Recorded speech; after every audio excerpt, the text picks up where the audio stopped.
warning before you listen. This epic is not for children, nor for the faint of heart. We retell the ancient Greek myths as they were born, unfiltered, unsoftened. Scenes of violence, curses, betrayals, and a hunger for power that shows no mercy. Given the many conflicting versions of the Titan War, the events have been rebuilt to complete the missing pieces. Here, we tell the myth as it was meant to be told. Sources and references are listed in the episode description. Chapter 29. From War of the Titans, Clash of Weapons, and the Fall of Time. Roar of the Deep, when stone drowns in its chest.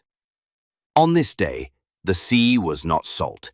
It was fury, pure, walking on 2 feet. A trident struck the ground. Then came a tremor, rising not from the soil, but from beneath the skin of the world, as though Earth's heart had just learned to beat. Crius stood tall, surrounded by his voiceless legions. 400 sentient stones, 300 hammer-wielding giants, 73 earth wardens, a wall of fleshless strength, or so they believed. But they had never seen the sea when it chooses to walk. Poseidon rose from the tide.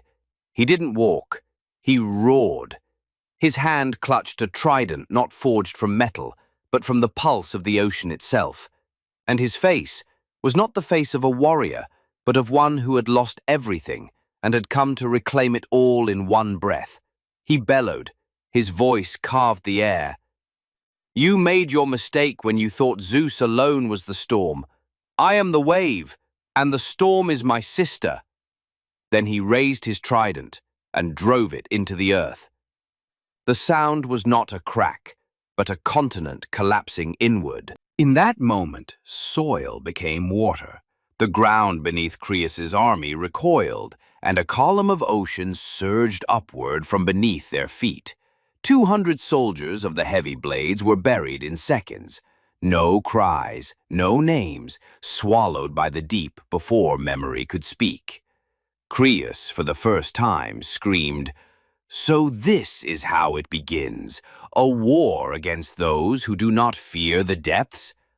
Poseidon answered, "No, this is how it ends, when the sea rages and finds no shore left to return to."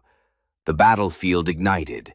Poseidon's trident struck again, splitting the ground like a mother birthing rivers. A spiraling flood surged, devouring the first line of footmen. Crius stomped, calling down a meteoric stone from the sky.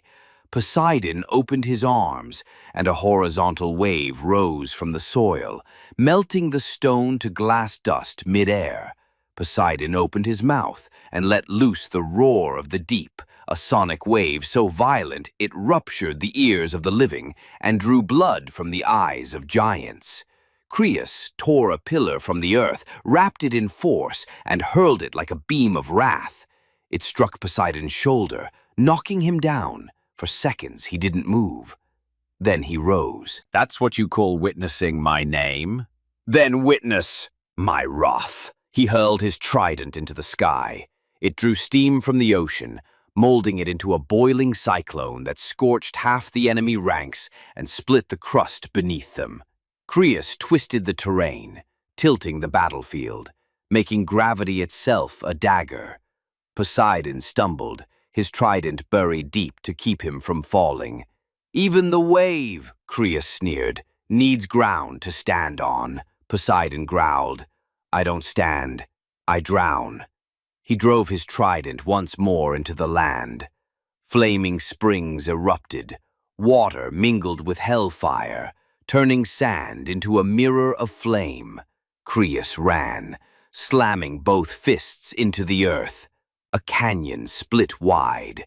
10 of Poseidon's men fell, but Poseidon reached, extended his trident, and pulled them back from the brink. "We won't fall twice." He spun the trident above his head, drawing moisture from air, soil, and blade grass alike, and brought it down as a rainstorm of spears, each drop the size of an arrowhead. Crius pulled a stone core from his own chest, hurled it into the sky, and it exploded like a flaming meteor. But Poseidon leapt above the tide, struck it mid-air, and the blast tore the heavens. Both titans staggered. The army between them was now half dust, and the other half unsure if it still breathed. Poseidon said, "I do not fight to prove I am strongest, but to remind you, when the sea is furious, it leaves no names written on the land." Then he dropped to one knee and slammed his trident into the ground. A rising wave curved into the sky, not made of water but of depth itself. It slapped Crius across the chest, lifting him, for the first time, off the earth.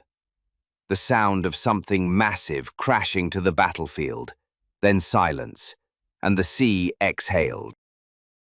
This chapter of the epic has come to an end, but remember, what you've just heard is not a record of facts, but the echo of a myth, a story born from the imagination of the ancients, etched into the long memory of humankind.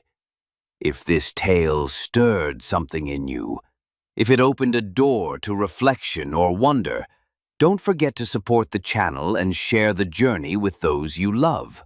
And in the comments, tell us which moment in this chapter struck you the most and why. We'll meet again in the next chapter of this audio odyssey through time. Until then, farewell.